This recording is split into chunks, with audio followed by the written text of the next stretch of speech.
Good evening सभी 12th के class के स्टूडेंट्स को। संतोष बिहारी के फिजिक्स क्लास में बच्चों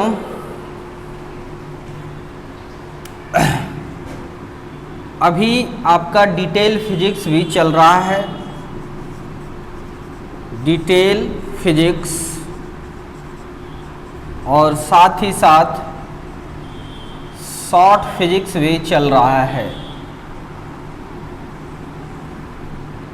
शॉर्ट फिजिक्स का अंदाज़ा आपको लग गया होगा कि सर एक दिन के क्लास में जो पढ़ाते हैं बोर्ड लेवल से, जो एग्ज़ाम में क्वेश्चंस आ सकते हैं, वह डिटेल फिजिक्स के क्लास का लगभग 20 क्लास के बराबर होता है। मतलब सर शॉर्ट फिजिक्स एक महीने में पूरा 12 का कंप्लीट किया जा सकता है, इसमें कहीं कोई दिक्कत नहीं है।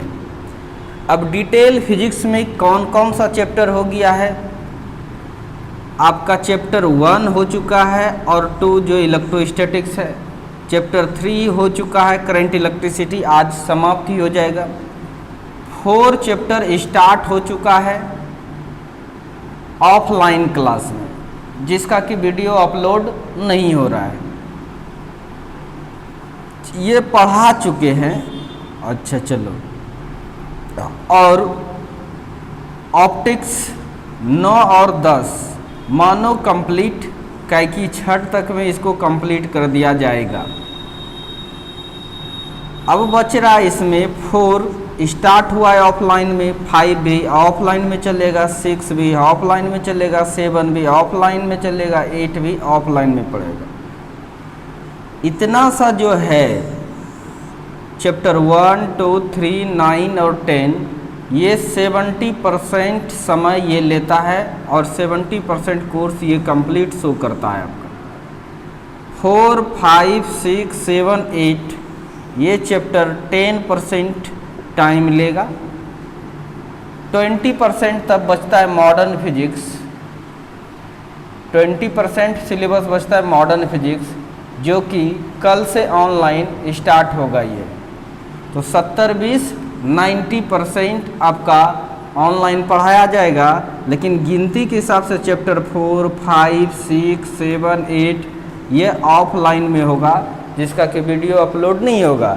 साथ ही शॉर्ट फिजिक्स जो है इसी में चलता है, एक दिन शॉर्ट फिजिक्स, एक दिन चैप्टर। अभी 4 चैप्टर चल रहा है, फिर ख़त्म होगा, 5 होगा। यानी जितना दिन में ये कंप्लीट होगा उतना दिन में इधर से मॉडर्न फिजिक्स भी कंप्लीट हो जाएगा, यानी ओवरऑल पूरा सिलेबस कंप्लीट हो जाएगा। तो जो बच्चे भागलपुर नहीं आ रहे हैं, जो बच्चे भागलपुर नहीं आ रहे हैं,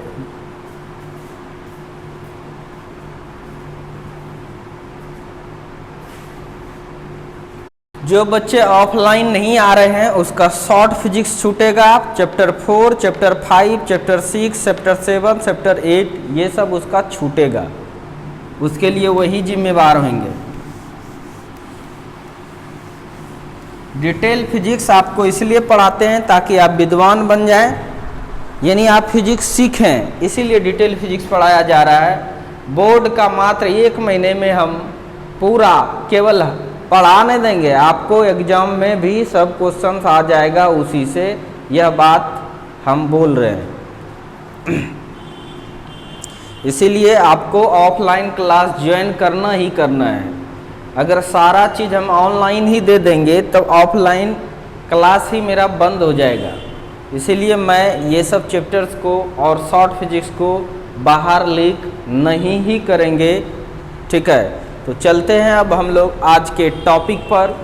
और आज का जो टॉपिक है, आज करंट इलेक्ट्रिसिटी पर कुछ इम्पॉर्टेंट न्यूमेरिकल्स आपको बताते हैं, ताकि आपका कॉन्सेप्ट क्लियर हो जाएगा। अभी हम लोग 3 न्यूमेरिकल्स को लिखे हुए यहाँ पर, 1, 2, 3, इसको हम लोग सॉल्व करेंगे, फिर आगे बढ़ते हैं। तो ध्यान से देखिए, पहला न्यूमेरिकल है, करंट प्रतिरोध तार की लंबाई 10% बढ़ा दी जाए तब उसका रेजिस्टेंस कितने परसेंट से बढ़ जाएगा। तो ध्यान से देखो बच्चों, वी नो, हम लोग जानते हैं, अगर कोई तार है, सपोज डैट ये एक वायर है और इसकी लेंथ मान लीजिए कि ये L लेंथ का वायर है और इसकी रेजिस्टेंस जो है ये R है और ये इसका क्रॉस सेक्शनल एरिया है A। तो क्वेश्चन ये कह रहा है कि अगर तार, हाँ, तब इसका रेजिस्टेंस कितना होगा, तो हम लोग को पता है रो L बाय A, इक्वेशन मान लिए इसको फर्स्ट। अब अकॉर्डिंग टू क्वेश्चंस कह रहा है इसकी लंबाई बढ़ा दिया जा रहा है, इसकी लंबाई को बढ़ा दिया जा रहा है। तो ऑब्वियसली है लंबाई बढ़ा दिया, पहले L था अब 10% से बढ़ा दिया, किसका, L का 10%, 10/100, समझ में आ रहा है कि नहीं। L तो पहले से था लेकिन 10% और बढ़ा दिया, यानी L का 10%, इसी तरह से लिखते हैं। ये और ये कैंसिल हो जाएगा, कैंसिल होने के बाद आप लिख सकते हैं 0.1 L हो जाएगा, भाग देंगे तो 0.1 L, ये कट के इसको कटाएंगे तो 0.1 बार में ये भी कट जाएगा, यानी एक L और 0.1 L को मतलब 1.1 L कहेंगे। तो ऑब्वियसली इसका एरिया भी चेंज हो जाएगा, क्योंकि इसको खींचे हैं, एरिया भी बदल जाएगा, तब रेजिस्टेंस भी बदलेगा, क्योंकि L पर रेजिस्टेंस डिपेंड करता है। मान लेते हैं रेजिस्टेंस R1 हो गया और ये R1 का हो गया रो L1, अब लंबाई तो अलग हो गया, बाय A1। आगे बढ़ रहे हैं, R1 is equal to row L1 के जगह पर हम क्या लिख सकते हैं, 1.1 L बाय A1, एरिया कुछ अलग हो गया, अब इसको लिख दिए A1।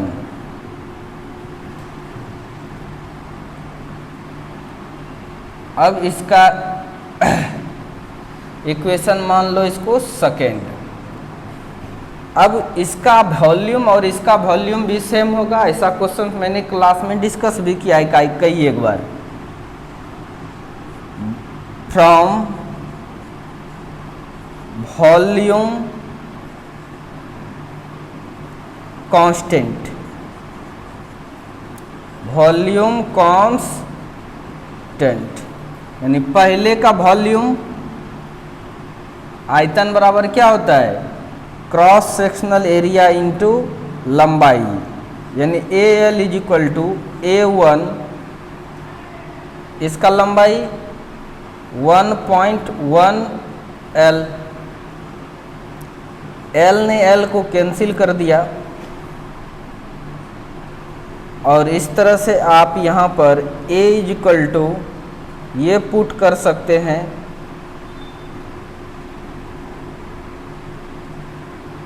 या A1 इज इक्वल टू आप लिख सकते हैं A बाय 1.1।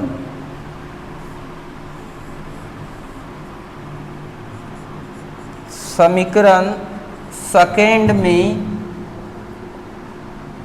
A1 का मान रखने पर, A1 का मान रखने पर रख दीजिए सेकेंड में, R1 इज इक्वल टू आपके पास आ जाएगा रो 1.1 L बाय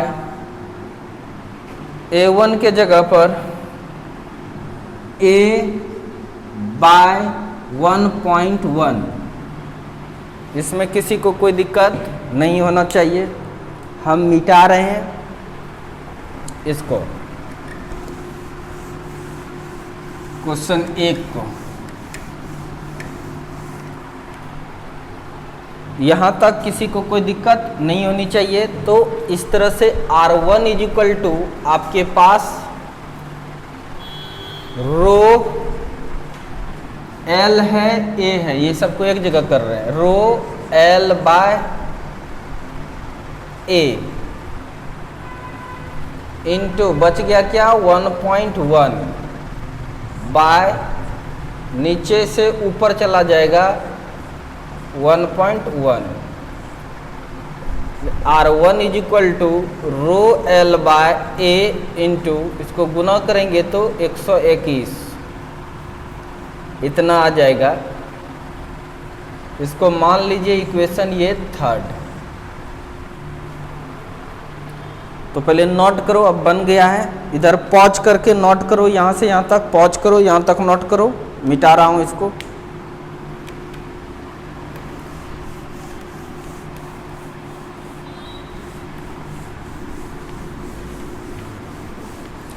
अब चलिए यहाँ से हम यहाँ लिख रहे हैं, डिवाइड कर दो divided equation first by third.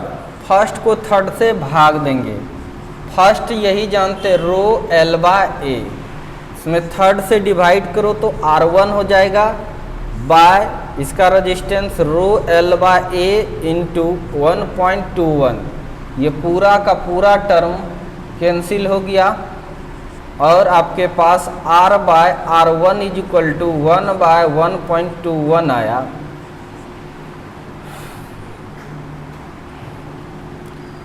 और इस तरह से क्रॉस मल्टीप्लिकेशन कीजिएगा तो R1 is equal to R, इसको मल्टीप्लाई करेंगे तो 1.21 R। कोई दिक्कत? तो पहले क्या था रेजिस्टेंस R था, अब कितना रेजिस्टेंस हो गया 1.21 R। तो कितना बदला निकालिए, चेंज इन रेजिस्टेंस।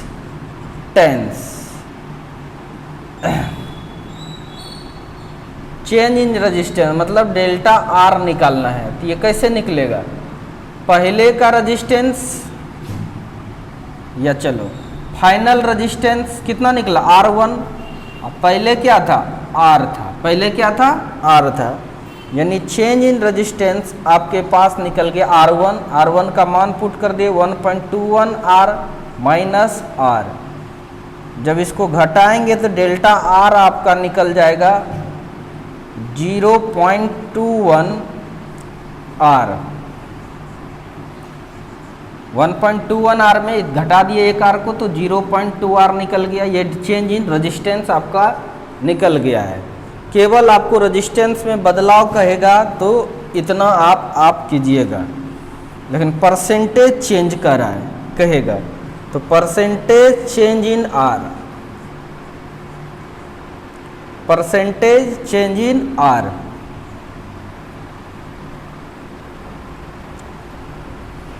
तो 0.21 R इंटू 100, परसेंटेज का मतलब 100 बाय जो रेजिस्टेंस है तो इनिशियल उससे भाग लग जाता है, ये और ये कैंसिल हो जाएगा। Percentage change delta R is equal to, इसको गुना करेंगे तो 21% आएगा।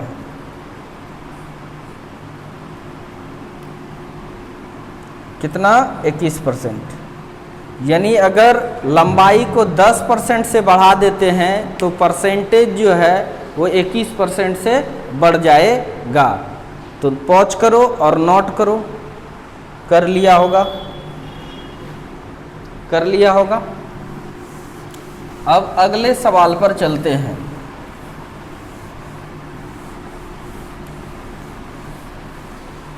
अगला सवाल है 2 नंबर का सॉल्यूशन। 2 नंबर का सॉल्यूशन कर, एक तार का प्रतिरोध का ताप गुणांक कितना है, यानी गिवन दिया हुआ है alpha is equal to 0.0000125 centigrade inverse. कर अगर 300 केल्विन पर इसका प्रतिरोध 1 ओम है, यानी इनिशियल प्रतिरोध कितना है 1 ओम है।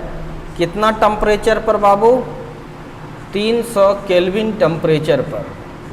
चूँकि यहाँ सेंटीग्रेड है इसीलिए यहाँ भी सेंटीग्रेड में बदलना पड़ेगा। सेंटीग्रेड में बदलना है केल्विन को, तो क्या करते हैं बताइए, 273 माइनस कर देंगे, यानी 300 में 273 को माइनस कर देंगे तो मतलब कितना हो जाएगा 27 डिग्री सेंटीग्रेड। 300 केल्विन को 27 डिग्री सेंटीग्रेड कहते हैं। बताने के लिए एक बार बता देते हैं, आपको पता है 0 kelvin is equal to -273 degree centigrade होता है, आपको पता है। तो 300 केल्विन है, कितना है 300 केल्विन है, तो आपको 300 केल्विन अगर निकालना है, 300 केल्विन 300 यानी -273 डिग्री सेंटीग्रेड में प्लस इधर भी करना पड़ेगा 300, अगर इधर प्लस किए तो इधर भी करेंगे तो 27 डिग्री आएगा। इसी से हम लोग निकालते हैं। तो ये 27 डिग्री सेंटीग्रेड हो गया। अब कह रहा है तो 2 ओम प्रतिरोध कितने ताप पर होगा, R2 इज इक्वल टू चाहिए 2 ओम, तो कितना टेम्परेचर होगा T2 ये निकालेंगे। ये टेम्परेचर आपको सेंटीग्रेड में आएगा, फिर आप केल्विन में बदल लीजिएगा।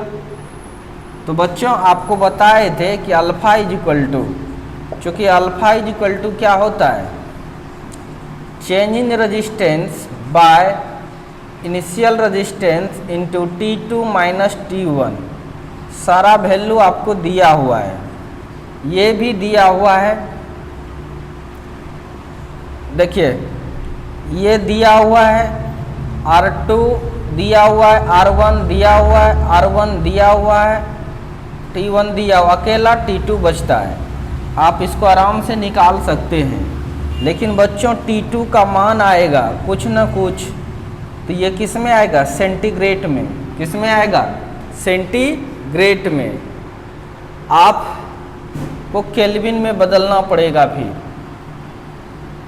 जितना होगा ये सेंटीग्रेड में, किस में होगा, सेंटीग्रेड में जो भी वैल्यू आएगा। लेकिन आपको T2 इज इक्वल टू जो भी वैल्यू आएगा उसमें प्लस 273 कर देना है, तब बन जाएगा वो केल्विन। जितना वैल्यू आएगा उसको प्लस 273 कर देना, आ जाएगा केल्विन। आप निकाल लीजिएगा, चूँकि ये भी पता है, ये भी पता है, ये भी पता है, ये भी पता है, ये भी पता है। अकेला एक वेरिएबल है, एक इक्वेशंस में, तो आराम से आप निकाल सकते हैं। इस तरह से सेकेंड का भी सॉल्यूशंस हो चुका है। अब थर्ड नंबर में चलते हैं। तीसरा नंबर क्वेश्चंस पर हम लोग चलते हैं, इसको मिटाता हूँ। तीसरा नंबर सब क्वेश्चन बड़ा मज़ेदार है। दिए गए परिपथ में धारा निकालिए। 2-3 सर्किट दिए हैं, सब में आपको निकालना है करंट का मान कितना होगा। A इज इक्वल टू, पहला सर्किट कुछ इस तरह का है, ये है रहा आपका सर्किट, ये रहा आपका सर्किट, ये है आपका सर्किट, और ये आपका 2 वोल्ट है। करंट आया I, रेजिस्टेंस इधर 2 ओम है, इधर भी 1 ओम है, और इधर 1 ओम है। तो कितना करंट जाएगा वो निकालना है। पहले कितना रेजिस्टेंस है निकाल लीजिए। तो करंट जब डिस्ट्रीब्यूट होगा तो इधर भी जाएगा, इधर भी, लेकिन जो इसमें जाएगा वही इसमें, यानी ये दोनों सीरीज में है। तो फार्मूला लगाइए, RS इज इक्वल टू क्या होता है, 1 + 1 हो जाएगा। RS is equal to R1 + R2, यानी 1 + 1 इज इक्वल टू 2 ओम, यानी ये आपका 2 ओम निकल गया। अब स्टेप फर्स्ट। अब देखिए इसी चीज़ को आप बना सकते हैं इस तरह से। ये दोनों का मतलब एक हो चुका है, और एक यहाँ से जुड़ा है इस तरह से, और ये 2 ओम है, और इस दोनों को जोड़ के हमने 2 ओम कर लिया। ये 2 वोल्ट ही रहेगा, करंट I है। अब फिर से देखिए यहाँ करंट बटा रहा है और एक ही जगह पर सट रहा है, पैरेलल में है। RP इज इक्वल टू, जब 2 रेजिस्टेंस रहेगा, डायरेक्ट पता है तो formula R1 × R2 by R1 + R2। तो R1 × R2 2 × 2 बाय 2 + 2 यानी 4/4 कट के कितना आ गया 1 ओम। तब स्टेप 2, स्टेप सेकेंड में अब आपके पास कुछ ये रहा, एक सिंगल रेजिस्टेंस है, ये दोनों के बदले कितना है 1 ओम का, और पोटेंशियल डिफरेंस है 2 वोल्ट। तो करंट कितना होगा ये निकालना है। चूँकि अब चलिए V इक्वल टू जानते हैं ओम्स लॉ से IR, इसीलिए I equal to V potential difference by R। V आपके पास 2 है और करंट R का मान निकल गया टोटल 1। तो 1 से कट जाएगा 2 कितने बार में 2 बार में, यानी 2 एम्पियर। करंट का वैल्यू कितना आया, आंसर क्या आया कि 2 एम्पियर आया। करंट आपका 2 एम्पियर आया, तो वो ए नंबर हो गया। अब बी नंबर हम इधर बना रहे हैं। बी नंबर एक ये है,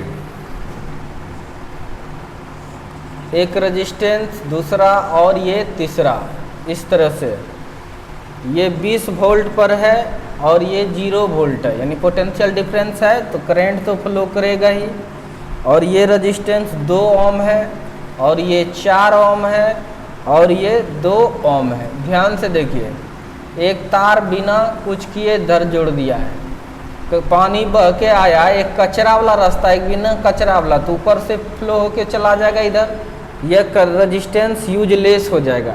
ऐसे सोचो, या फिजिक्स के भाषा में सोचो, यह तार जो यहाँ से यहाँ जोड़ दिया, इसका मतलब ये पॉइंट और ये पॉइंट एक ही है। यहाँ का पोटेंशियल और यहाँ का पोटेंशियल एक हो जाएगा। जब पोटेंशियल एक होगा तो पोटेंशियल डिफरेंस इसके क्रॉस होगा नहीं, पोटेंशियल डिफरेंस नहीं होगा तो ऑब्वियसली इसमें करंट नहीं जाएगा, यानी यह यूजलेस सर्किट हो गया, ये नॉट यूज, इसी को बोलते हैं शॉर्ट सर्किट। ठीक है, बाईपास हो गया करंट। तब आपको निकालना है कि कितना करंट होगा। तो अब बचा ये और ये सीरीज में है, RS का फार्मूला लगा दिए, 2 + 2 कितना हो जाएगा 4 ओम। यानी आपके पास स्टेप फर्स्ट अगर करते हैं, स्टेप फर्स्ट आपके पास ये आया कुछ, ये 0 वोल्ट है और ये 20 वोल्ट है और ये आया आपका 4 ओम। तो आपको निकालना है क्या होगा करंट, तो पोटेंशियल डिफरेंस भी 20 ही आएगा। तो ओम्स लॉ से चूंकि जानते हैं V = IR, ये भी वाजिब में क्या होता है, ये है पोटेंशियल डिफरेंस। यहाँ का पोटेंशियल में घटा देंगे एक पोटेंशियल, 20 में अगर 0 घटाएंगे भी तो 20 ही रहेगा। 20 × I, R कितना है 4 है, 4 से कट जाएगा 5 बार में, तो करंट कितना निकल गया I = 5 एम्पियर। इस तरह से आपने बी नंबर भी बना लिया। तो आई होप आपने लिख लिया होगा इसको, नहीं तो पॉज करके लिखते रहना। आप बिल्कुल फ्रीडम है, आगे पीछे कर सकते हैं, वीडियो कहीं भी रोक करके आप लिख सकते हो। अब हम लोग बी हो गया, अब सी नंबर पर चलते हैं। और सी नंबर है कुछ इस तरह का है आपके पास। हाँ, ये 6 वोल्ट का है, एक रेजिस्टेंस यहाँ है, दूसरा रेजिस्टेंस यहाँ है और तीसरा रेजिस्टेंस यहाँ है। ये 2 ओम का है और ये 3 ओम का है और ये 1.5 ओम का है। ये 3 ओम नहीं है, ये वाला 3 ओम है और ये 6 ओम है। तब कितना करंट निकल रहा है ये निकालना है। तो ऑब्वियसली है पूरा ये इक्विवेलेंट रेजिस्टेंस निकालना होगा। आप देखिए, ये तार और ये तार बिल्कुल एक ही पॉइंट पर है कि नहीं, बोलो जल्दी से। ये तार का मतलब क्या है, फालतू का ये तार है, ये और ये एक पॉइंट पर है, ये हाँ, और इसमें करंट बटेगा फिर आके सटेगा, इसका मतलब ये और ये पैरेलल में है। पहला स्टेप में आरपी निकालेंगे तो फार्मूला लगा दो R1 into R2 by R1 plus R2। R1 है 2, R2 है 6 बाय 2 प्लस 6, 12 बाय 8 कट जाएगा, 4 तिया 12, 4 दूना 8, यानी 3 बाय 2। 3 बाय 2 का मतलब हुआ 1.5 ओम। स्टेप फर्स्ट ये दोनों एक हो चुका है, यानी अब इसको इस तरह से आप सुधार ला सकते हैं। ये 3 ओम है, 6 वोल्ट तो रहेगा ही, बीच में ये है ही, ये दोनों के बदले 1 कर दो, यानी इसी पॉइंट से हम ले रहे हैं। इस दोनों को बदले 1 कर दिए, 1.5 ओम। फिर इधर है एक 1.5 ओम और ये 3 ओम है, 3 ओम रहने दिए। अब बच्चों ध्यान से देखिए, जो करंट इसमें जाएगा वही इसमें जाएगा, तो ये और ये सीरीज में है।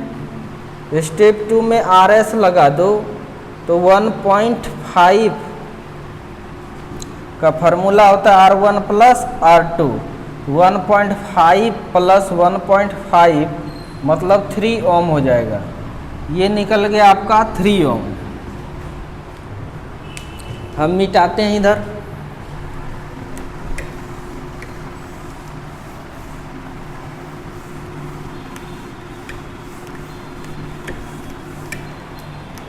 आपका हो गया 3 ओम। तब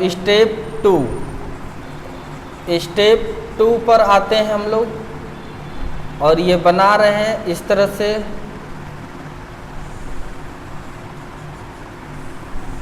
ये 3 ओम है, कोई दिक्कत नहीं है। और एक यहाँ लगा है एक ही गो ओम, जो कितने ओम का है भाई? 3 ओम का है। ये 6 वोल्ट है, 6 वोल्ट है। अब देखिए यहाँ पर आके करंट बटेगा और यहाँ आके सटा, इसका मतलब ये दोनों पैरेलल में है। आप आरपी निकाल सकते हैं direct, R1 into R2 by R1 plus R2। R1 3 into 3 by 3 plus 3 यानी 9 बाय 6, 3 तिया 9, 3 दूना 6, यानी 1.5 ओम। टोटल रेजिस्टेंस जो हो गया वो आपको 1.5 ओम। इसीलिए अब चूँकि Ohm's law V equal to IR, इसलिए I इक्वल टू क्या? V by R।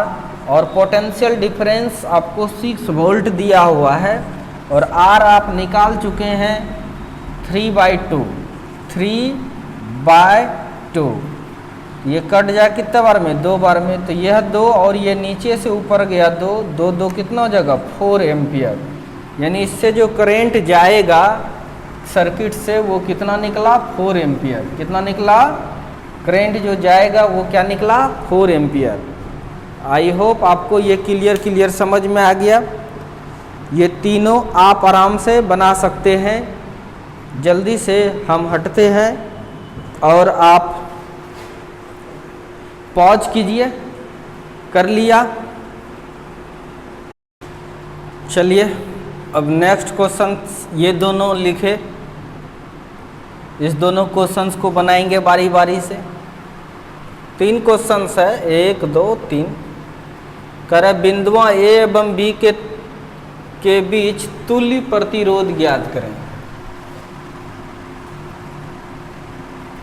तुल्य प्रतिरोध ज्ञात करें तो ऑब्वियसली है, यानी सीरीज पैरेलल क्या है ये पकड़ेंगे।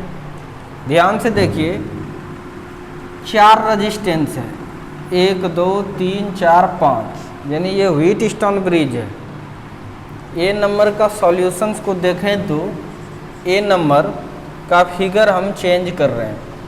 फिगर इस तरह से हम बना सकते हैं, आपको बताए भी हैं पहले, इसमें कहीं कोई दिक्कत नहीं। तार है, टेढ़ा मेढ़ा सब कर सकते हैं इस तरह से।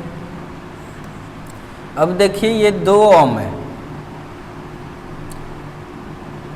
ये 2 ओम ले लिए। अब ठीक 2 ओम के पहले से जुड़ा वाला कौन सा है? 4 ओम। अब चलिए ये 2 ओम का जो पोजीशन है यहाँ से जुड़ा है 10 ओम। देखो ये 10 ओम, बढ़िया से देखो। और फिर नीचे जोड़ा है कितना 4 ओम, तो 4 ओम दिए। अब देखिए ये 4 ओम जहाँ ख़त्म हुआ है, 4 ओम जहाँ ख़त्म हुआ है उस जगह से 10 ओम भी है, तो ऑब्वियसली मिल गया 10 ओम। और उसी जगह से 8 ओम भी है, इसका मतलब ये 8 ओम है। यानी ये वाला चीज़ यहाँ आया, ये वाला चीज़ यहाँ आया, ये वाला चीज़ यहाँ आया, ये वाला चीज़ यहाँ आया और ये वाला चीज़ यहाँ आया। यानी इसी चीज़ को अगर वैसे भी जोड़ें, तार है, सीधा कर लें इसको बढ़िया से, तो ऐसा सर्किट आएगा। इसमें से यह जो 10 ओम है यही आपका ब्रिज एलिमेंट है। देखिए ये बैलेंस कंडीशंस में है, यहाँ R1 बाय R2 बराबर R3 बाय R4 मेंटेन हो रहा है। यानी 4/2 इज इक्वल टू 8/4। ये कट जाएगा 2 बार में, ये भी कट गया कितने 2 बार में। इसका मतलब ये बैलेंस ब्रिज है न। अतः यह बैलेंस ब्रिज है, it is balance bridge. Balance bridge रहेगा तो ये खत्म हो जाएगा, तब ये दोनों किस में हो जाएगा, सीरीज में। करंट बांट के देखते हैं, इधर जो करंट इसमें जाएगा वही इसमें। पटाख से RS लगा लेंगे, 4 + 8 कितना हो जाएगा 12 ओम। अब इस चीज़ को बनाइए, ये निकल गया आपका 12 ओम और ये दोनों 2 ओम और ये 4। फिर ये सीरीज में जो इसमें जाएगा वही इसमें। फिर से लगाइए, ये स्टेप फर्स्ट हुआ।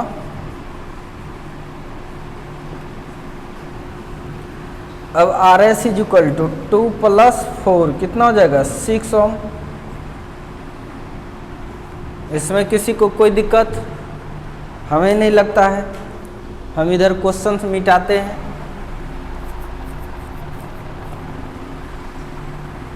यहाँ तक कोई दिक्कत नहीं है, मिटा रहे हैं क्वेश्चन को।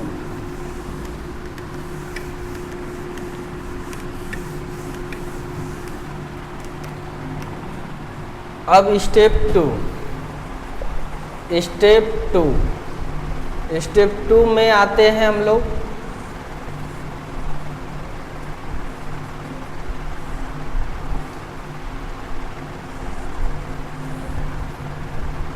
ये 12 ओम और नीचे कितना हो गया ये 6 ओम। अब ये करंट बटा यहाँ पे और यहाँ के सटा, इसका मतलब ये पैरेलल में है। आरपी निकालने के लिए 2 रेजिस्टेंस के लिए बताए हैं, R1 × R2 वाला बाय R1 + R2, 12 × 6/12 + 6 बरछा के 72 और 12 × 6 18 कट जाएगा तो कितना जाएगा 4। यानी रेजिस्टेंस कितना निकल गया फाइनल। यानी स्टेप 3 में एक निकल गया ये रेजिस्टेंस, सबके बदले का कितना 4 ओम। ये रहा आपका आंसर। आई होप आपको समझ में आ गया होगा। जल्दी से पॉज करके लिखिए। लिख लिया?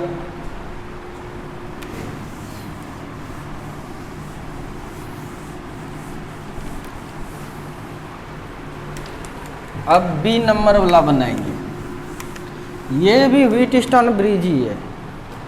इसको केवल पकड़ के, इसको पकड़ के, तार है ना, इसको पकड़ के उल्टा दें। ये पकड़ो, इसको पकड़ के, ये पकड़ के ऐसे सुला देंगे। 1 2 3 4 5, ये भी बन गया है। ये ले लीजिए, ये 1 2 3 4, बीच में 1 5, मान लो ये A है, और ये वाला क्या है बी, इसको तार को भी इधर निकाल लिए बी। अब चलो ए से 2 को निकला है, ये वाला और ये वाला, जो कि ये 2 ओम है और ये भी 2 ओम है। अच्छा चला गया। अब ये दोनों से जुड़ा हुआ है, ये दोनों से जुड़ा हुआ है, ये 2 ओम है। अब ए से जो है ये 2 ओम और ये 2 ओम, इसको बस सॉल्व कर लेना, अब आंसर आ जाएगा। सॉल्व करोगे तो आंसर आ जाएगा, इसका मतलब ये भी बैलेंस होगा और ये ख़त्म हो जाएगा, बस सॉल्व करना है। SW है वो।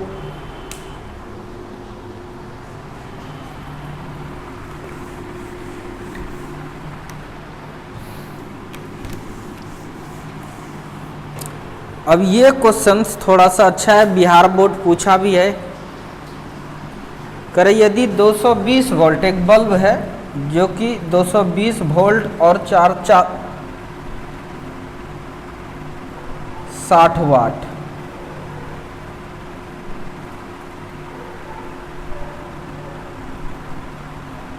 चालीस वोल्ट, 220 वोल्ट और 40 वाट का एक बल्ब है, दूसरा 220 वोल्ट और 60 वाट का बल्ब है।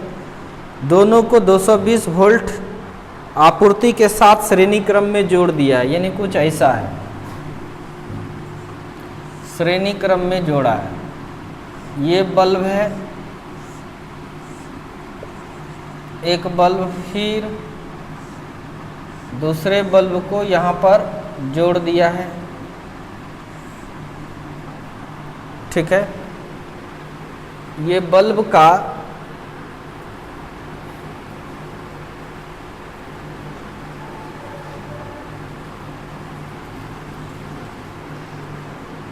फालतू सब चीज़ नहीं दिखा रहे हैं, बस समझो ये बल्ब है। ये बल्ब जो है लिखा हुआ है इसमें 220 वोल्ट और 40 वाट, और इस बल्ब में लिखा है 220 वोल्ट और 60 वाट, इस तरह से लिखा हुआ है। और इसको जो जोड़ा है, जो पोटेंशियल डिफरेंस है, ये 220 वोल्ट है और इधर क्या 0 वोल्ट, इस तरह से जुड़ा हुआ है। आपको कह रहा है क्या, इसका सम्मिलित पावर निकालनी है। Power is equal to formula होता है क्या, V²/R, ये पता है आप लोग को। पावर निकालने के लिए V टोटल V 220 है, R मतलब इस दोनों का टोटल रेजिस्टेंस, यानी आपको निकालना है टोटल रेजिस्टेंस। उसके लिए इसका रेजिस्टेंस निकालना पड़ेगा और इसका भी रेजिस्टेंस निकालना पड़ेगा। अब देखिए power is equal to V²/R, अगर सिंगल बल्ब के लिए सोचिए तो V भी दिया है, P भी दिया है, R निकलेगा। R is equal to V²/P, बोलो जल्दी से, ये भी फार्मूला जानते हैं हम लोग। R1 का इस्तेमाल क्या कर देंगे, V1² ये फार्मूला लगा सकते हैं यहाँ पर। R1 इज इक्वल टू, ये जो R इसका होगा, इसके लिए क्या फार्मूला लगा सकते हैं, V1² और यहाँ पर जो इसका R2 है, इसके लिए फार्मूला V2² इसलिए R1 निकाल लीजिए, V1² तो V1 इसका कितना है 220 बाय इसका स्क्वायर कर दिए बाय P1, पावर इसका कितना है 40 है, यानी 220 इंटू 200, 2 बार लिख देंगे इसको। R1 is equal to 220 into 220 by नीचे 40, 1 0 कैंसिल, 2 दूना 4 और 11 बार में ये कट जाएगा 110 बार में। इस तरह से R1 इज इक्वल टू 11 21 से 121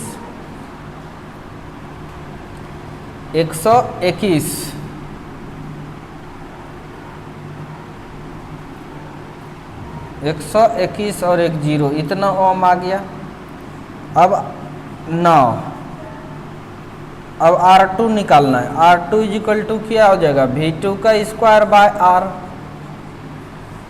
तो तो ध्यान से देखिएगा, भी इसका दिया है 220, इसका भी स्क्वायर हो जाएगा बाय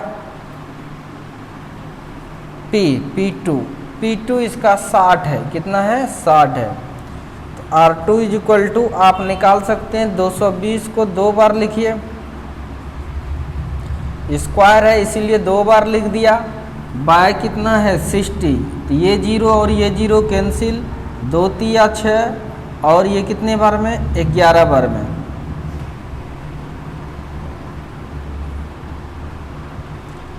इस तरह से R2 यहाँ से निकल जाएगा।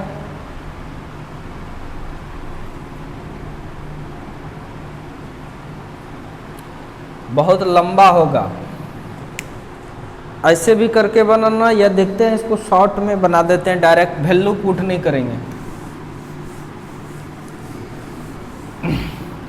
देखते हैं डायरेक्ट, ये सीरीज में है, वैसे भी बनाएंगे, कहीं कोई दिक्कत नहीं है, लेकिन कैलकुलेशन बहुत हाई फाई जा रहा है। ये सीरीज में है और ये भी सीरीज में है, ये दोनों सीरीज में है। तो RS अगर निकालना चाहते हैं डायरेक्ट जुटता है, यानी R1 प्लस R2 आराम से कर सकते हैं, कोई दिक्कत नहीं है। इसलिए RS is equal to R1 के जगह पर हम लिख सकते हैं V1 का square by P1 plus V2 का स्क्वायर बाय P2। रहने दो, बाद में फैसला करेंगे, मान रखेंगे ये सब चीज़ का। नाउ अब क्या निकालना है, पावर। क्या निकालना है,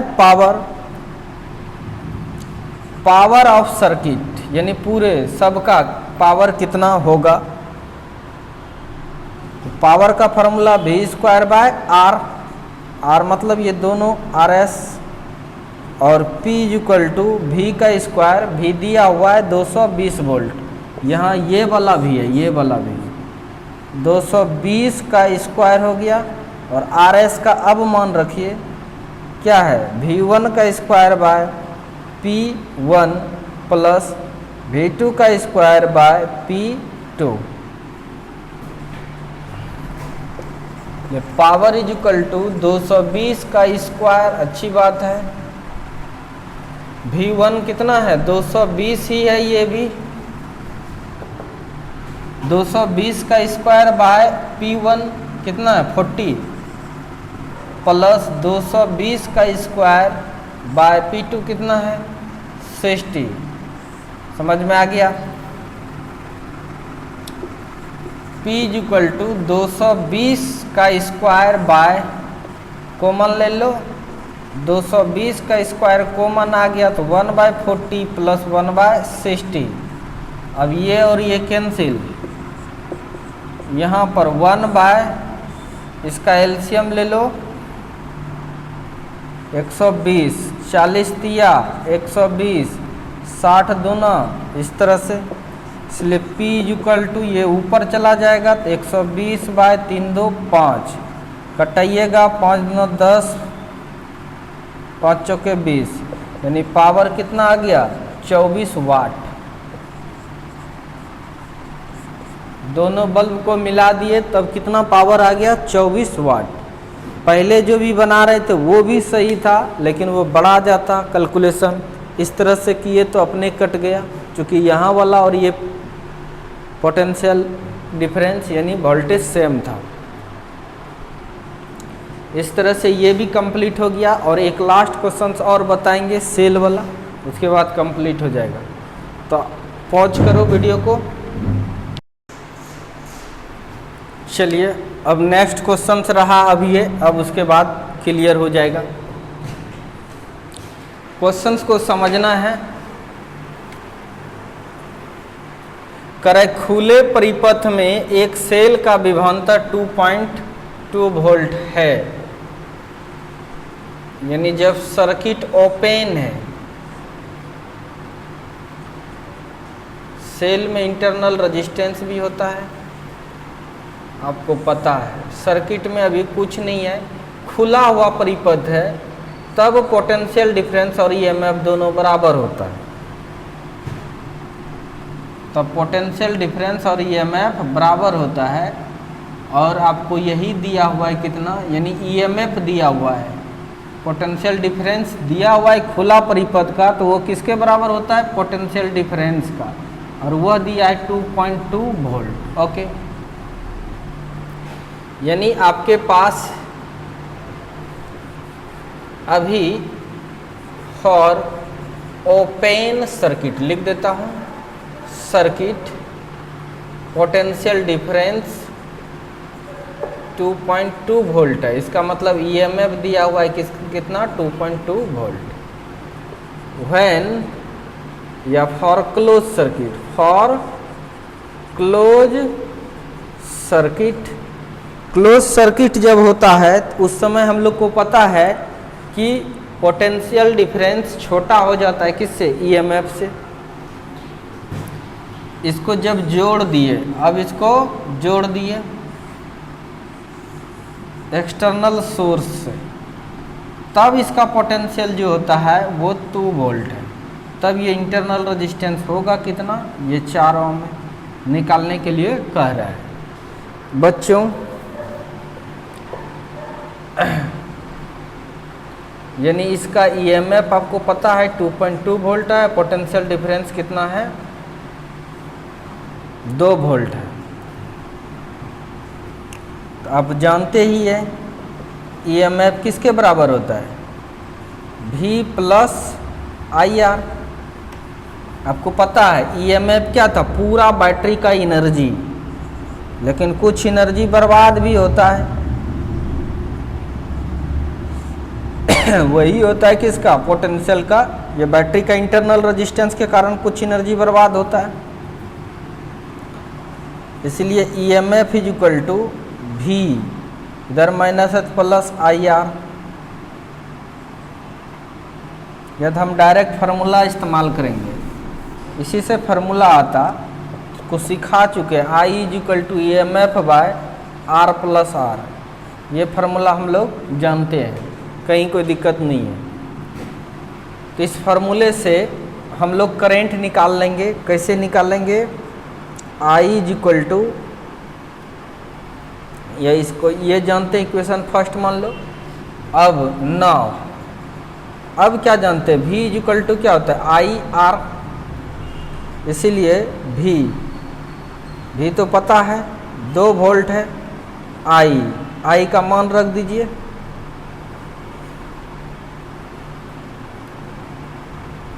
I का मान रख दो EMF by R plus R into R। तो यहीं से ऊपर मिटाता हूं अब क्वेश्चंस को। ये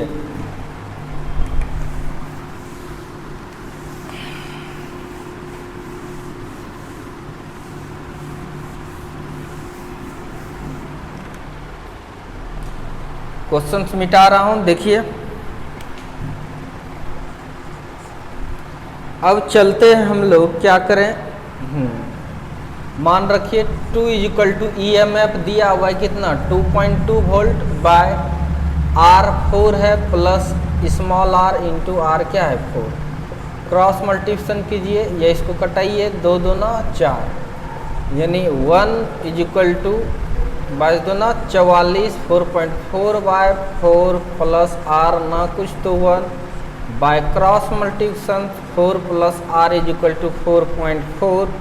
चलिए R इज इक्वल टू 4.4, ये प्लस है तो इधर आके माइनस हो गया।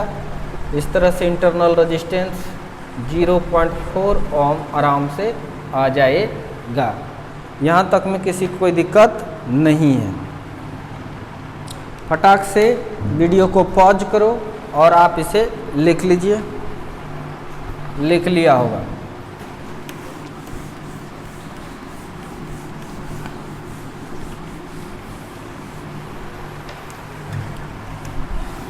अब मेरा ये लास्ट सवाल है, कह रहा है कि find the ratio of heat generated in resistance, यानी इस रेजिस्टेंस के कारण कितना हीट हो रहा है, इस रेजिस्टेंस के कारण कितना हीट हो रहा है, ये निकालना है। इस रेजिस्टेंस के कारण कितना हीट हो रहा है, इस रेजिस्टेंस के कारण हीट कितना हो रहा है। चूँकि H बराबर I² RT, I अगर पास होगा तो निकल जाएगा। तो आपको करंट डिवीजन फार्मूला पढ़ाए थे, ये अगर आई है तो इधर क्या जाएगा I1 और इधर क्या गया I2। I1 और I2 निकालने का फार्मूला जानते हैं आप लोग, हीट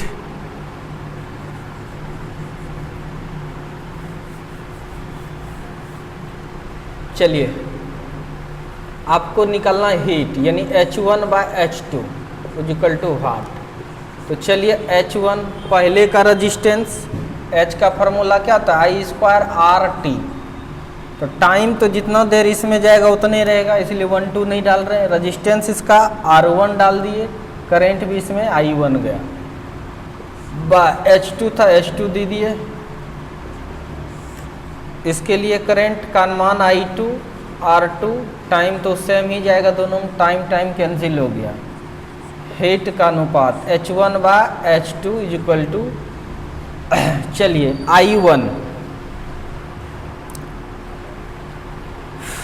I1 का मान बताइए, फार्मूला बताइए। I/R2/R1 प्लस R2, यही फार्मूला होता है। इसका क्या हो गया, ये स्क्वायर इंटू R1 बटे I2 का फार्मूला क्या हो जाएगा I into R1 plus R2, इसका स्क्वायर हो गया इंटू R2। यहाँ तक किसी कोई दिक्कत नहीं है, अच्छी बात है। H1/H2 कोई दिक्कत, ये दोनों पर स्क्वायर है तो एक के साथ कर रहे हैं I/R2/R1 प्लस R2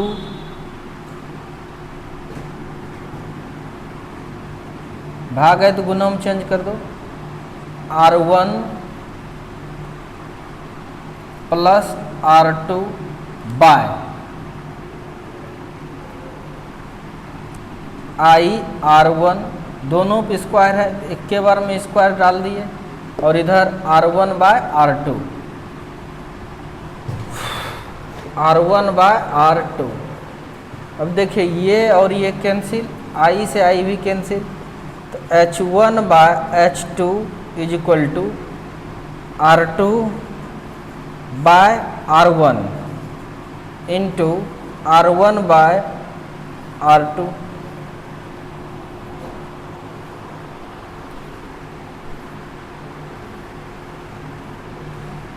तो कैंसिल हो जा रहा है।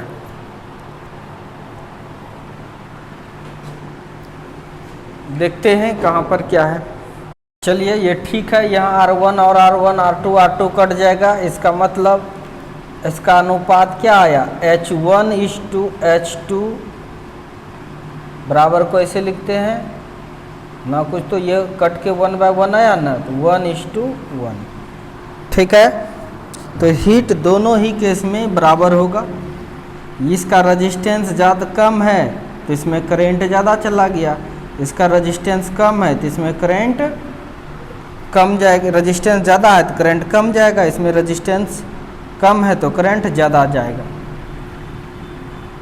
ठीक है, लेकिन हीट तो करंट, रजिस्टेंस, टाइम तीनों पर डिपेंड करता है। ठीक है, बस कल मॉडर्न फिजिक्स देखते हैं, स्टार्ट करेंगे।